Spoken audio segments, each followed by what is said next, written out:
Well, good afternoon, everyone, and thank you for joining today's session with Branchfood in partnership with Rodeo CPG. My name is Lauren Abda. I run Branchfood. We provide workspace, events, education, and capital through our Angel Network Branch Venture Group to support the efforts of emerging food startups and entrepreneurs that are building new products and technology and services across the food value chain. So it's a pleasure to be hosting this. Albeit virtually. I'd like to think that we'd be in person if we could be, but hoping you're all keeping well and connected. And if you're tuning in today, you're definitely on top of education in this space. And so it's a pleasure to have all of you, and thank you for joining. Today, we're thrilled to be bringing this very important topic to the masses on how and why instituting a proper S&OP process can bring clarity to your cash flow. And we're joined today by Kevin Mannering, who's a partner and chief operating officer at Rodeo CPG. Kevin started out packing microwave popcorn boxes in a small warehouse in Woburn, Massachusetts, with the founders of Quinn Popcorn, now referred to as Quinn Snacks, back in 2011, and went on to serve as their head of sales for several years. He moved to FDM Sales in 2015 and later founded his own company focused on launching new brands and helping existing consumer packaged good companies' sales teams communicate effectively with their operations and finance teams. Kevin merged that business into Rodeo. His friend Zach D'Angelo's outsourced operations business in January of 2019. And today, Rodeo has grown into a leading action-based ecosystem designed to help innovative consumer brands better navigate the challenges of growth. Rodeo is dedicated to creating value through actionable and accountable work, and their mission is to help emerging brands grow more quickly and at a greater scale by working hand in hand with founding teams. Kevin, we're proud to call you a Branchfood member.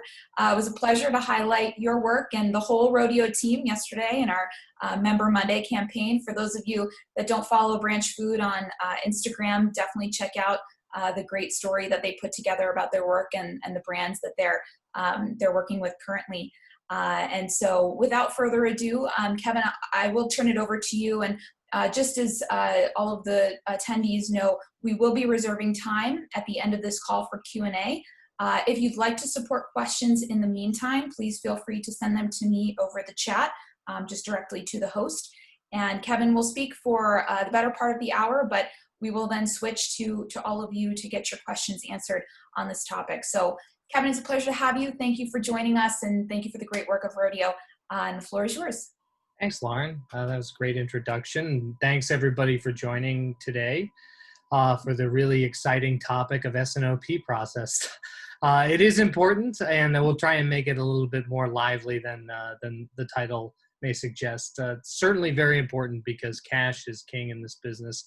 As everybody knows, and running out of cash too quickly because of operational challenges or unexpected expenses is all too common, especially in the early stages.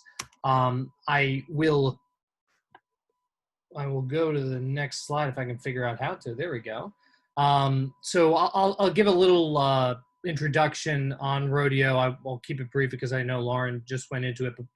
But our company and our mission is to help growing brands with growing pains. And really, we take the approach of providing brands, our partner brands, the team and tools that they need to thrive, no matter what stage of growth that they're in. Our offerings are separated really into two main buckets: sales management and operations management.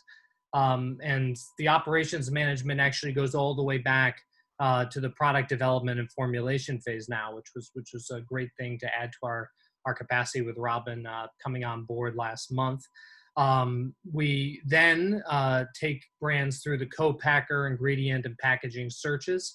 And something that coordinates with that is our product launch, sales strategy, and execution. So I'll be speaking a little bit about the importance of a 3-year bottoms-up sales growth plan in a minute, but that is really the cornerstone where we start on that sales strategy and then move into actually executing and getting brands listed at some key accounts, getting feedback from consumers and buyers, and then moving into sort of an ongoing relationship in that space around sales, data analytics, promo planning, that sort of thing.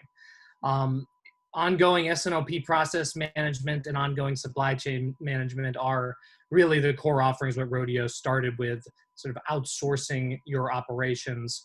And we continue to do that for a number of brands, including Omsum, which is a brand that launched very recently in a direct-to-consumer launch that's going very, very well. Beck and Ice Cream, which is a Branchfood member brand, and a Boston-based a brand that we've been doing the outsourced operations for the better part of 2 years now.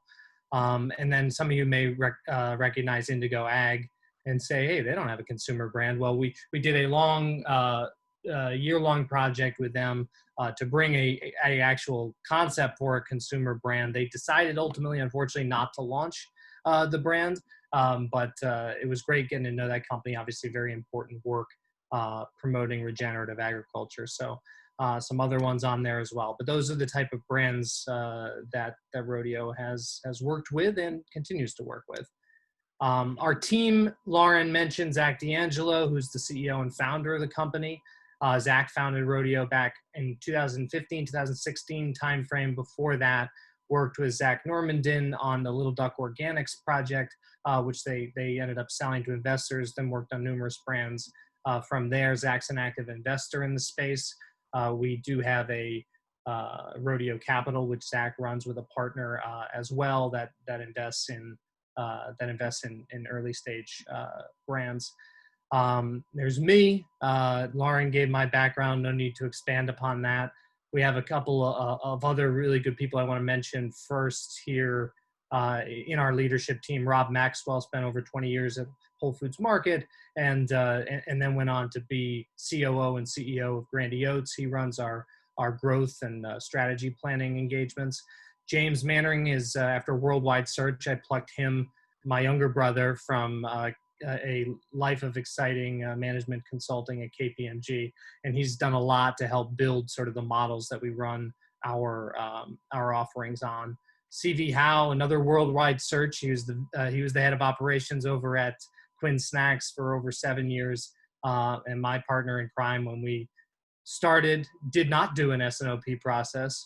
Had some growing pains in the first year or so, and really developed a lot of what I'm going to talk about today in tandem. We took a break from working with each other when I left Quinn in 2015, but glad to have him back as of last year. And then Robin's new to the team, but she's been not new to product development. She's been running New York Kitchen Company out of New York City, doing product development and formulation. So she is the lead on that at Rodeo.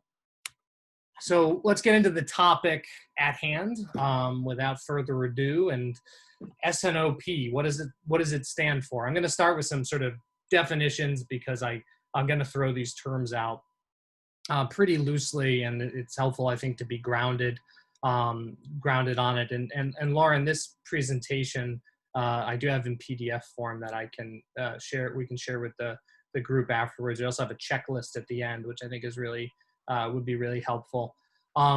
And these are my definitions, okay? These are not, this didn't come from Webster's Dictionary or anything. It's my perspective. It's Rodeo's perspective on this process. So the sales and operations planning process is a business management process. I say monthly. I think that's the minimum. Some folks will, align this with every production run. Some folks will, do it every week, believe it or not. But really, for our businesses, for early stage, CPG products, a monthly meeting to integrate all the different key stakeholders in the business: operations, sales, marketing, data and analytics, product development, finance, all of that, to really outline what the plan is going forward, and to information share so everyone's on the same page. That's really what we're talking about here, and trying to go into how that should all come together. It all starts, I would say, with a bottoms-up sales growth plan, and differentiating this sales growth plan from your forecast and from your demand plan. So this is something, a velocity-driven plan by SKU, by month, by key account. It's all very assumptive based. And it's useful for setting broad line goals. It's useful for communicating to a co-packer when you're first meeting them, going through a co-packer search to give them an idea of your growth plans. It's good for pitching to investors, especially if it's aggressive, which most of them are. But it really is, and it's best update if it's kept updated. Some people do it biannually. I suggest, going through it quarterly and going through it with, and I'm going to refer, let me back up a little bit. I'm going to refer to different teams here. I understand entirely, and a lot of the brands we work with are 1-person, 2-person teams. So really what you're doing in that is you're separating your brain into different parts. But I think if I talk about it as teams, I think it's helpful. It's helpful for thinking about organizing it. But just know, from my perspective, we did this with 4 people at Quinn in the beginning. We do it, I know several entrepreneurs who follow this process by themselves, and it works really well. So don't fret and think that, this only applies to companies with a bunch of different teams or outsourced partners. So the back to the bottoms up sales growth plan, as I said, best updated biannually, if not quarterly. It's really good for a sales team for their own benchmarking. And I think that's really the best use of this plan. Also, setting maybe a project timeline for who you're going after and when, category review schedules, et cetera. A key difference is the demand forecast, which is really a forecast of future demand based on past performance. In order to get this, you really need to be meticulous about tracking purchase orders and doing that in an integrated fashion. I know a lot of companies, they get their Amazon orders, the Shopify orders, the Unify and KeHE orders, the direct orders, and they're all sort of in different systems. They use EDI for some, others.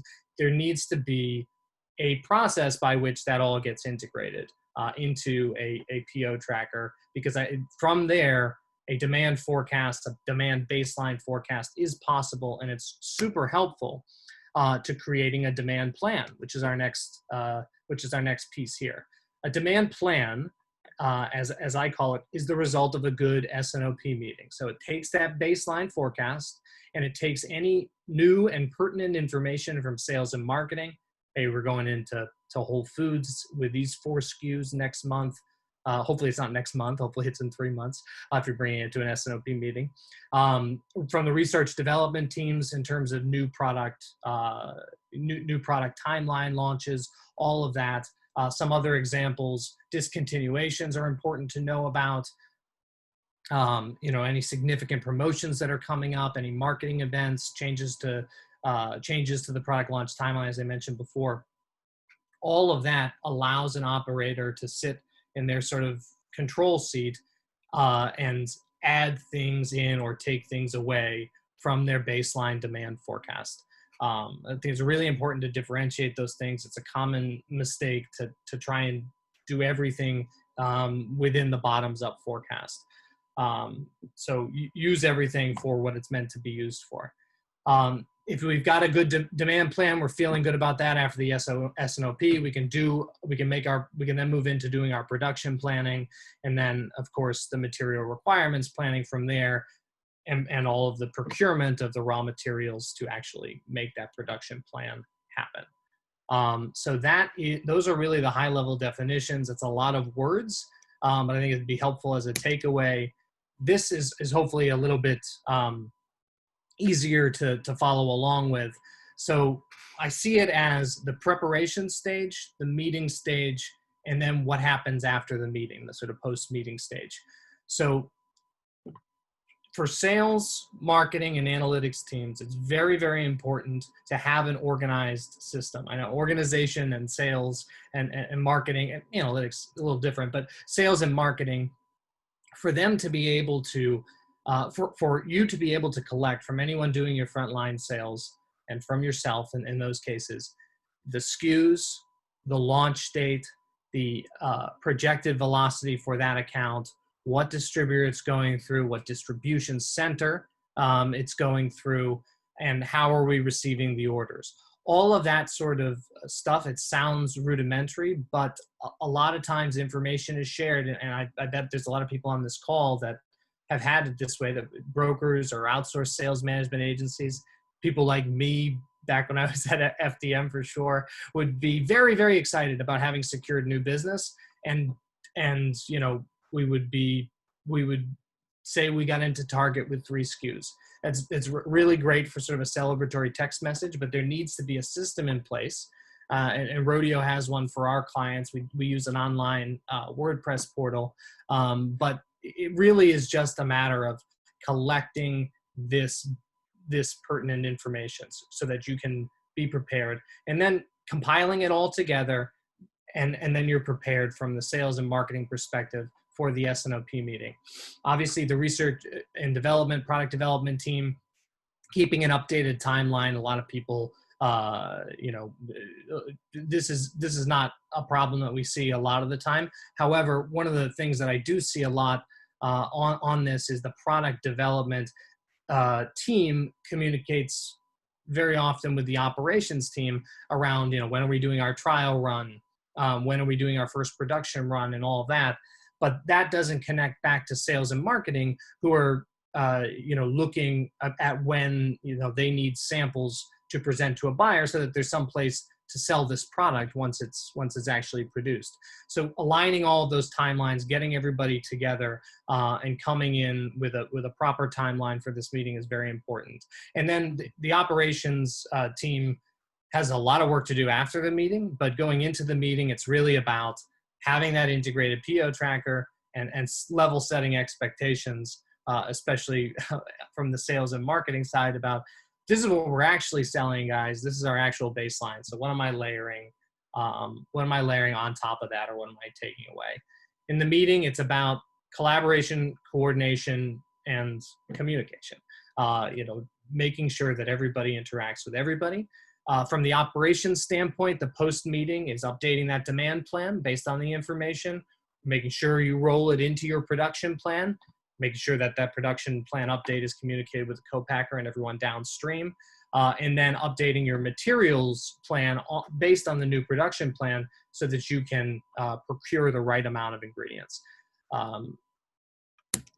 So, you know, it's a simple process with big implications. When you update the demand plan, this is where the finance team gets excited. A monthly process where we're actually going to update the revenue in our forecast based on what the actual demand plan says. Yes, it's possible, and it's possible to be pretty darn accurate if everybody is sharing all of this information in a structured way. The production plan, obviously, there's a procurement adjustment from there. And then on the sales, marketing, and analytics side, the trade accruals adjustment. So this is one thing that Rodeo sets up with a number of brands that we work with that really weren't doing cost estimation of promotional activity, marketing activities beforehand. I can't tell you how many times folks have faced an enormous cash crunch because of unexpected deductions. Perhaps some people on this call have faced that before, or work with clients who have faced that before. And it really is about being meticulous in cost estimating, understanding what is in your distributor's agreements, what they're going to charge you back on, and understanding what's still out there. So having the finance team check those boxes from a regular accrual report is critical to not being surprised by deductions. And that's a good segue into sort of digging a little deeper into exactly what should be expected of folks on our teams, or of you doing this personally. So from the sales, marketing, and analytics side, what should they have? What should be regularly updated, sort of every day, every week, maybe? There should be a system to input this type of information. Really, it's promotional planning calendars, which a lot of people have in various forms, which is great. Marketing calendars, which a lot of people don't have, which would be really great to add in, because they do affect, and increasingly digital marketing is affecting velocities enormously. So having marketing calendars in conjunction with promotional calendars is important. And the one that almost nobody has a good one of is accrual reports. So what are these going to cost? When are they going to be impacted? And sort of following that thought process in your mind that if I approved it on Monday, I spent it on Monday, even though the cash flow doesn't necessarily work that way. Communicating that to your finance team makes their life enormously easier, so that they know what to look for when deductions come back. Understanding benchmarks for velocity by SKU by key account. This is one where everybody gets, sort of spins $10,000, $20,000, pitch on data to try and understand what their actual velocity is. Well, is that really necessary for early stage brands? And the answer is not really. You can set certain benchmarks based on what we call, free data or data that sort of nominally costs money, like distributor data, KE Connect portals, UNFI, Supply Chain by Clearview portals, which are incomplete, but can, if dissected, give you at least some benchmarks for velocity in terms of what cases are going to the retailer. It's a step removed from point of sale. I get that, but for the purposes of clearly communicating from a sales team and clearly understanding what you've actually accomplished from a sales team perspective, you need to benchmark velocity by SKU. Some retailers like Wegmans, Target, Whole Foods, more famously, provide point of sale data to their brands via a portal for free.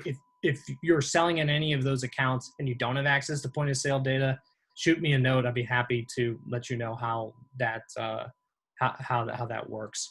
But also a word of warning: don't benchmark velocity off of Whole Foods. That's going to be for 90% of people where their velocity is strongest. So it's quite useful to dial back down from there if you are a brand with only access to that point of sale data. The next piece on benchmarks is looking at seasonality lifts and depressions and promotional lifts, which you can achieve through the same way. But also, if you're seeing a seasonality lift and a depression, and if you're seeing a promotional lift, you also need to use those benchmarks and again, dial the promotional lift piece, maybe not do it from a percentage basis if you're looking at just sort of Whole Foods velocity data, but do add that in when you're looking at the sort of estimated monthly, estimated annual value of a new account before you sort of present that to the operations folks in the meeting. And really, the key to all of this is probably the hardest thing to achieve, which is quantitative data collection from brokers and sales reps. Now that sounds impossible. Just as a phrase written out here, and I've been a sales rep. I've been an outsourced sales, and I have not communicated this well. However, there are tools that you can use and simple questions that you can ask that get you the information that you need. And I have recommended to folks to get away from these, especially if you're outsourcing a sales team. I don't know if anyone on the call is, but some may be thinking about it.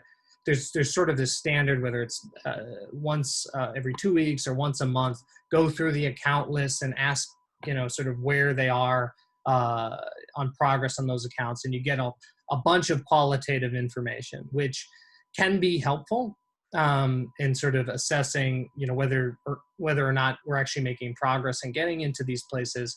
But if your primary objective is understanding, how much product to make, what it's going to cost you, what your cash flow is, there are very simple pieces of quantitative data that, for me, would replace that entire qualitative aspect, because they should have KPIs that you're measuring them to from a revenue growth standpoint, that if they don't hit it, there needs to be a discussion there. But really, a lot of people get a ton of qualitative information and forget to ask, or don't really dive deep enough into the quantitative info. They actually need to run their business. So that is a sort of a key piece of it. In operations and product development, as I mentioned before, it all starts with a solid and integrated PO tracker. If you build 5 PO trackers, or you keep your POs in 5 different places, it takes 5 times the amount of work to understand what your baseline demand forecast is. So do the work to bring it all together. Again, that's another one. If you have a question of how to do that, or what a good template is, or anything like that, let me know after the call. I'll be happy to share that with you. This is another key piece, and we're going to talk about this when I go through 4 sort of real life challenges and ways that this impacts businesses.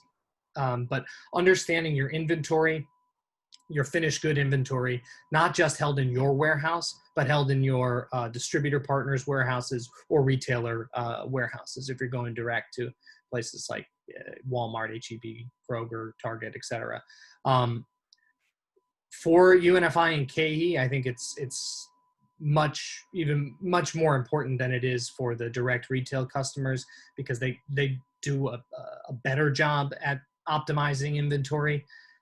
When you're sending product out to UNFI and KE, philosophically, it's an extension of your finished good inventory, because if it doesn't sell through, it's coming back to you. And there are things that beautiful baseline demand forecast that you built off, that Kevin told you to build off that PO tracker, will tell you that once you launch into an account, we're going to have 100K months from here to eternity, when in reality, UNFI bought 8 months worth of inventory, 6 months worth of inventory, something like that. And you're not going to see a PO for 6 months if you ship all of that product in full.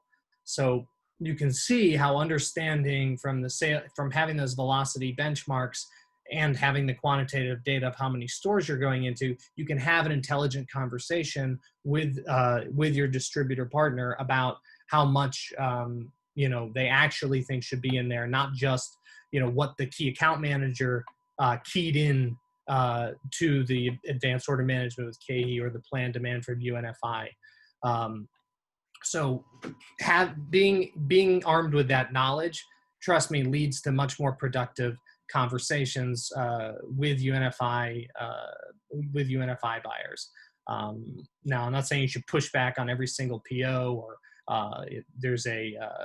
that actually leads to the third piece, where co-packer and distributor relationships go a long way in the early stages, because you're going to ask people for favors. You're going to ask them to trust you. So make sure that you're going into these engagements, not in an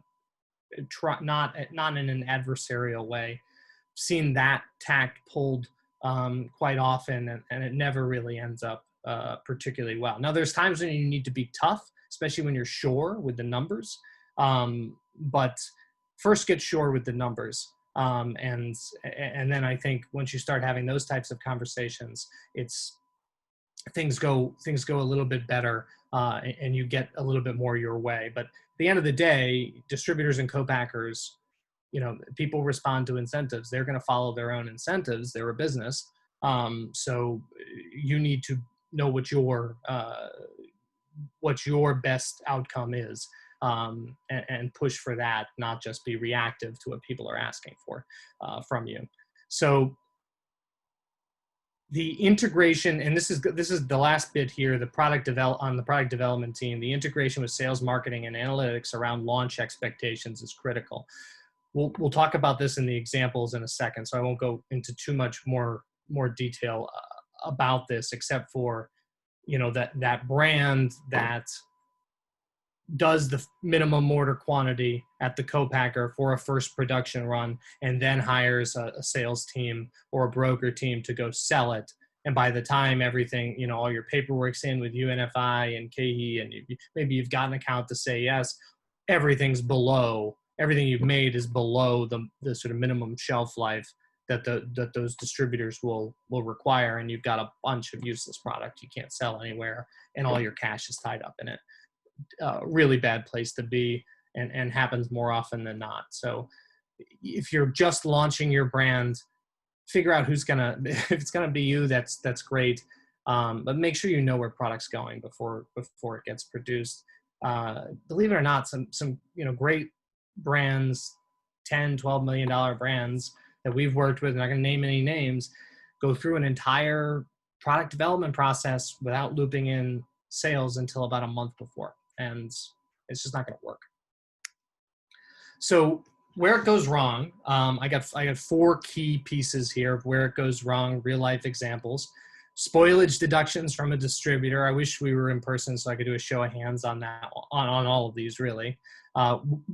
Number 2 is what I was just speaking about, inventory that needs to be sold at closeout, less than 75% shelf life.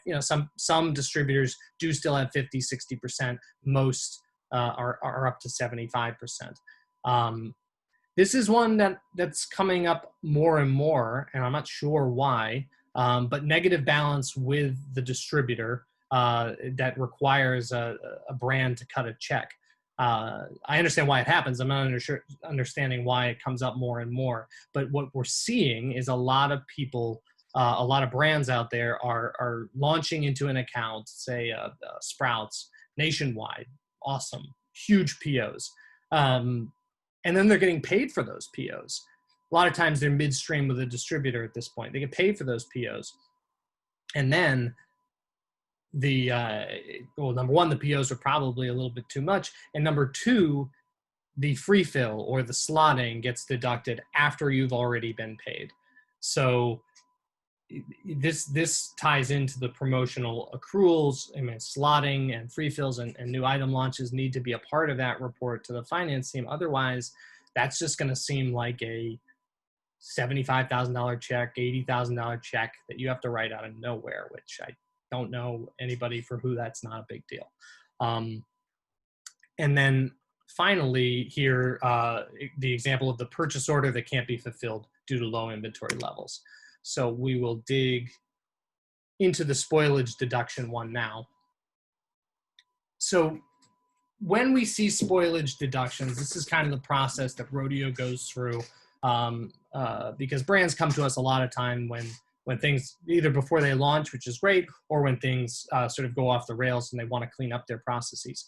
So for spoilage deductions, we see one of 2 things happen. You, brand, shipped too much inventory in the first place, or you didn't react to changing conditions. Now, the typical answer that we get is that UNFI ordered way too much, or KE ordered way too much, or whatever. One of the big fundamental shifts in philosophy that we try and instill is what I touched on a bit before. Operate with the idea that their DCs are an extension of your finished goods inventory, and understand that it is your job to watch distributor inventory and your own inventory. You can't just fulfill POs and walk away, or else spoilage deductions are bound to come, because their incentives are not aligned with your incentives. They are part ways, but at the end of the day, their customer is the retailers that they're selling to. Those are the contracts that they're competing with their competitors for. So it is much easier for them to have way too much of your product that, by the way, in your supplier agreement, they can just shoot back to you, than to upset their retailer partner by being out of stock on something. Now, so it does require that sort of fundamental shift in philosophy, and then asking these simple questions of yourself. Are we as a brand evaluating purchase orders against our demand plan before fulfilling them? A lot of people are not doing this, or not doing it for every single PO. And again, these are rules and philosophies to follow. How hard and fast you can be about all of them does in some regard depend upon your stage of growth, but you should at least be understanding, evaluating the POs against the demand plan and figuring out what this means for anticipated orders coming up in the future. And then the other question is, do we understand how much product is moving through the distributor DCs and where it's going, so that we can actually truly evaluate those purchase orders based on sort of sell-through. So if you are doing all of that and you are getting spoilage deductions, then you can get the hammer out and be tough, as we talked about before, because somebody else is screwing up along the way, and you got to figure out who and fix that process. We did have an issue with a yogurt company in the past where a distributor is holding on to the product for 20 days after picking it up, before then shipping it to the Pacific Northwest to be merchandised, and it was arriving without any shelf life on it and being thrown away. So there are those strange, wacky scenarios, but 90% of the time, this is what we're seeing. Too much inventory. So you made too much product because you overestimated demand. So maybe you're using that bottoms-up sales plan as a demand forecast, or as a demand plan, which is not really what it should be used for. Or your timelines between sales and operations were not dialed in. The new product problem, the new product development not tying in with sales and not understanding the timelines for how long the retail sales cycle takes. Or you didn't consider the percent of production shelf life that was sellable when you made the call to produce. So you could think, okay, we've aligned sales and operations, but we still need to move all of that product within, if it's a 12-month shelf life, within the first 3 months after it's produced, as opposed to some point before it goes bad, which is an issue that comes up quite often. So one of those three things is usually what happens. And when we dig in with brands, we start these engagements, the typical answer is operations made too much product. And our, we don't want to say this and be rude directly, but what we will start with a hunch is that maybe sales and ops aren't communicating quite as effectively as they should. Let's dig in a little bit and ask some questions. And this goes back to the fundamental shift in philosophy of quantitative data from your sales team. All of the qualitative stuff is good for, your mental standpoint, for, maybe putting a presentation to investors. But if you want to run the op profitably, or maybe not profitably in the early stages, but certainly tighter than you have, and shorten your cash cycles, quantitative data from your sales team is really the only thing that's important. So to avoid having the too much inventory problem in the future, ask yourself the question from the demand forecast: how long is this product going to last versus its production shelf life? And are there other mitigating factors from sales and marketing that are telling us we have to make this product if that first one is not satisfied? If your demand plan is telling you don't need any more product, are there other mitigating factors, like this a new account is launching, there's a big promotion, and then I'd ask for a little bit more detail on that promotion and what we've seen in the past. But if there are mitigating factors, then maybe you still want to go ahead and do it, but you do need to go through that two-step process. The negative balance situation, I did spend some time on this on the other page, but this is the distributor is ripping me off sort of issue. Can you believe they want me to write a check for $50,000? This is unbelievable. So the right answer here lies somewhere in becoming organized around what we're spending and when it'll hit the books. I gave the example of the brand that sent the product out, got paid, and then the free fill deduction came in and sent them into a negative balance situation, and they had to cut a pretty big check to the distributor to close that gap. Had there been an accrual for that free fill and that box was left unchecked on the finance person's desk, that $50,000 would not have really, obviously $50,000, but it's something that was authorized and was expected in that situation. So if you're in a negative balance, what's probably happening is you're either not estimating or not accurately estimating the cost of every spend that you authorize and communicating that to your finance team on a regular basis, or the team is not accruing for deductions. This happens sometimes when you use accounting firms that don't have a CPG necessarily, or haven't dealt in this retail sales CPG, food and beverage world in the past. There are some great ones who have and are really dialed in on it.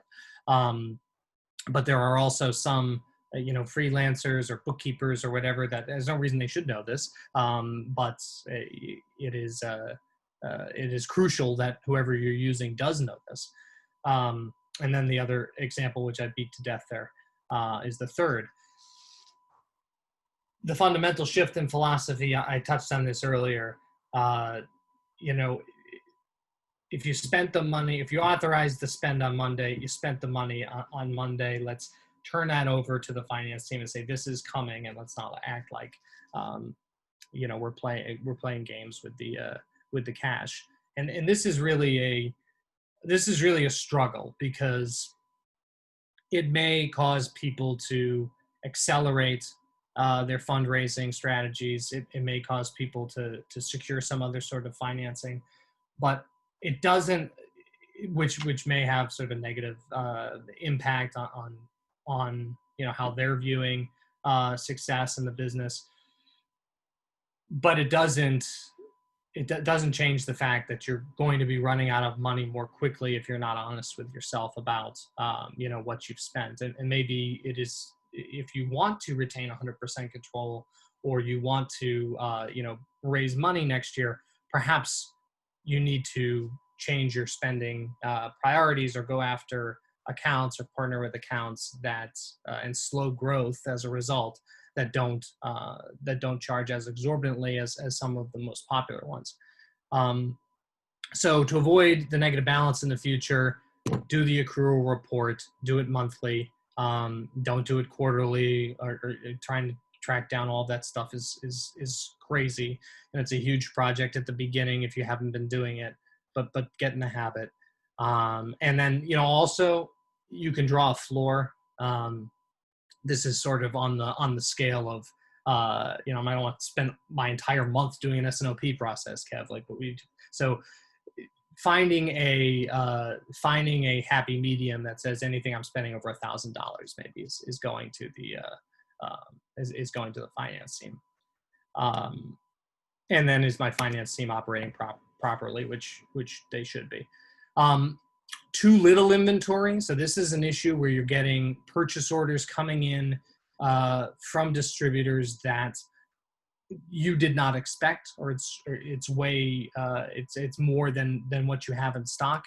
So our operations team doesn't know what they're doing. They didn't make enough product is a typical answer.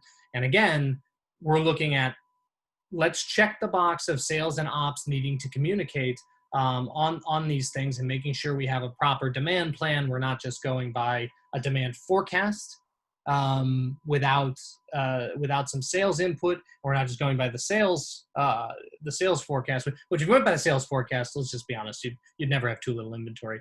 But if you went by the demand forecast, you might run into this. So that's why you need that extra layer of communication.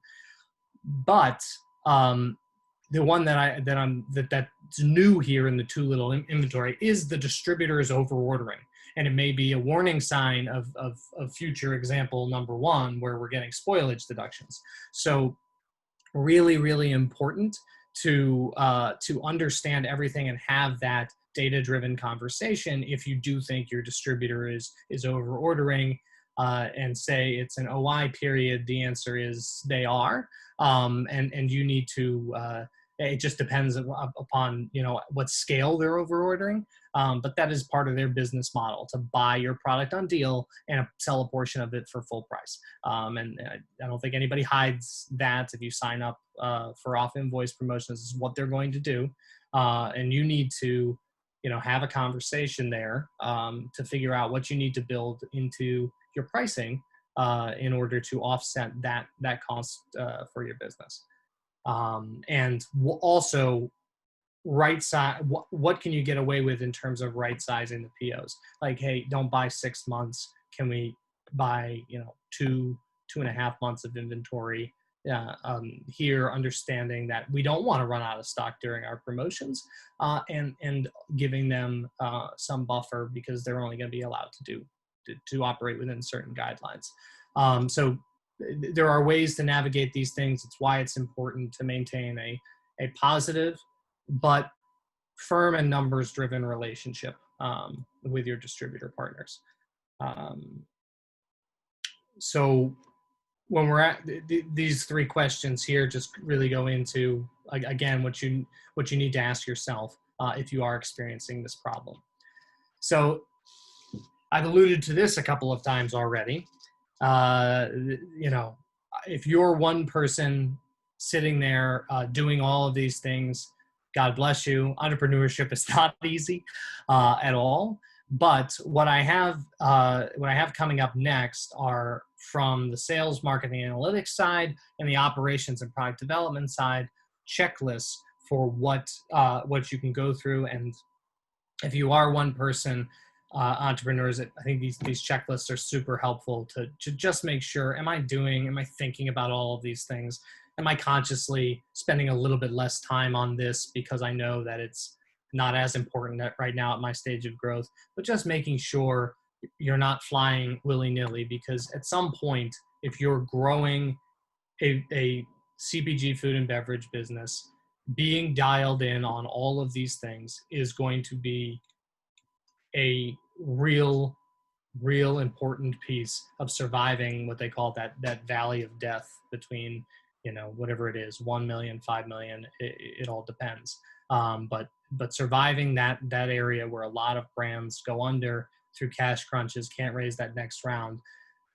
This is it. This is you want the sort of lifeboat that gets you over that dialing in a proper S&OP process is the best solution that I found. So that is that for the presentation. We have the sort of checklist of questions here from sales, marketing, and analytics, and operations and product development. So Lauren, with that, and also with the finance side I didn't mention. With that, we can do the Q&A. Wonderful. Thank you, Kevin, and great presentation. A lot of great takeaways and guidance for companies really at any stage in the process of honing this aspect of their business. So we have about 10 minutes for Q&A with the group of attendees. Again, feel free to submit your questions through the chat. We did receive some over the course of your presentation, Kevin, so I'll get started by reading those.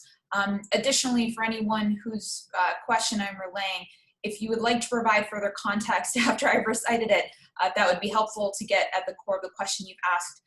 You are able to unmute yourself at this time to ask a question. And if you would like to ask a question and do not want to submit it via chat, feel free to speak up. So Kevin, just to start really quickly here, you mentioned that there are tools, templates for helping track a lot of this and making sure the process is shared with the team and documented. Can you talk a little bit about what those tools are, where they exist, and for Rodeo, what you're looking for as you're working with companies in terms of that tracking? Yeah, absolutely. So Rodeo's, sort of managed service-based offerings, our ongoing offerings are built off of tools that essentially solve a lot of these issues, or help solve a lot of these issues. So that's kind of our service offering. We also have we've developed some simple templates for people that maybe want to work with us, can't work with us yet, can't afford the service level of it, and want to just stay organized throughout the process before they can afford to sort of outsource it to a service group, or just want to see how far they can get with templates on their own. So we do have, for example, purchase order tracking, simple cost estimation things, but again, they need to be customized for each distributor and customer. So, there are little calculators for that sort of stuff that we can provide to anybody. Just honestly, if you're interested in that type of stuff, or interested in Rodeo working with you on some of this stuff, you know, I'm all ears on either of those, and we'll be glad to provide what we have. Great. Next question is around inventory turns. What range of inventory turns per year do you consider to be good, sufficient? And for the individual that asked this question, feel free to unmute yourself if you'd like to provide further context. Give them a second if they want to say anything. I'll why don't I give a stab at answering the question, and then if I don't do it, I'm sure I'll hear. So in terms of inventory turns, I guess in terms of in-store velocity, I'm going to touch on everything that this could mean. So in-store velocity, it really depends upon it really does depend upon your category. So if you want to add a little context of what category you're looking at, I could give something there. Rodeo is actually coming out with some content in association with a company called Accountfully that is about benchmarks on velocity by category. I think it comes out either late this month or sometime next month. So certainly check in with us, and we'll blast it on social media and all that for velocity by category. In terms of inventory turns, distributors are looking at, each warehouse is different because it's at a different level of capacity. So for example, if you're dealing with UNFI in the Pacific Northwest, I know that they have very high, maybe 10, 15, even 20 cases per week. And again, this does depend upon refrigerated, frozen, or shelf stable, because you're taking up different spaces in their warehouse. But those are cases, cases per month that you're turning through in those warehouses. And then, in terms of your own inventory and turning over that, what you should be aiming for is that 75% shelf life, and moving through everything if you can before that 75% shelf life happens. That'll just, number one, it's good practice. Number two, it will just allow you more options to sell your product if you are producing and moving within, if you're a 12-month shelf life product, within 3 months. And similarly down the line, or so I think from internal to distributor to retailer, we sort of cover them. Great. Another question came through about Rodeo Capital. I know that the team there considers investment opportunities. One, what stage are you looking at in terms of making investments? And then two, given your knowledge of this kind of area of business growth and development, how are you evaluating those investment opportunities? And do you take into account a lot of these considerations in your diligence process? Sure. Well, let me just clarify quickly. Rodeo Capital is affiliated with Rodeo, but because Zach D'Angelo, who's the founder and CEO, has also founded Rodeo Capital and operates that with another partner. So one key factor for that partner is plant-based, so that they do only invest in plant-based products.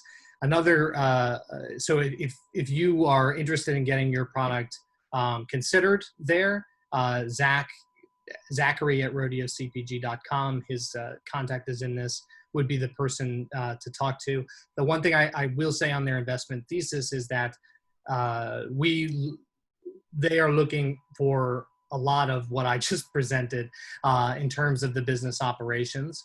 Is this person being very careful? It's not really an exponential, obviously they want to have return on their investment, but they're much more focused on efficient use of capital and, efficient, profitable businesses. Mm-hmm. Great. We have more questions. I have more questions from the chat, but if anyone would like to unmute themselves, please do so now to ask your question live if you have one. So if anyone on the call wants to ask a question to Kevin, feel free to unmute yourself at this time. Otherwise, we'll keep going. Okay, I'm going to return to the chat. It seems to be the way people are asking questions at this time, but which is totally fine. So new clients, Kevin, is Rodeo taking new clients And I will add to that as well, has COVID changed anything about what you're evaluating for new clients coming into, this new year and when evaluating new opportunities? Yeah, there's a lot there actually. So we actually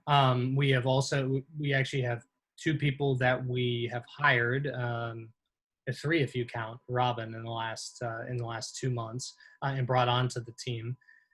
We are actively looking now for other folks, especially around digital marketing and e-commerce, and that is certainly partly due to COVID.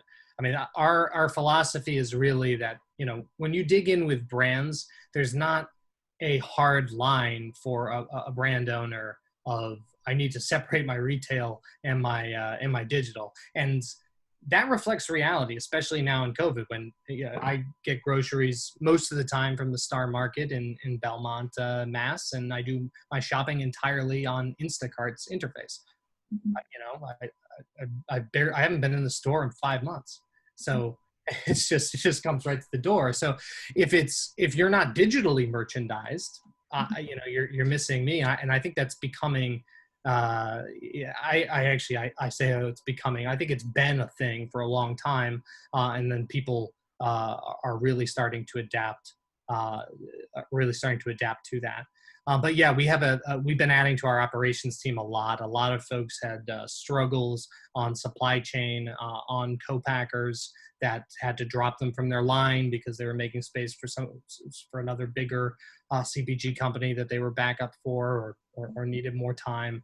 So we've done a lot of co-manufacturer searches recently, and we can turn those around in about 6 to 8 weeks from, depending upon the complexity of the product. I don't want to get in trouble with promising a co-man from search to set up in 6 weeks, but we, there's been a lot of focus on that area, and then there's been a lot more focus on the S&OP process and cash cycles because people have had to extend things out.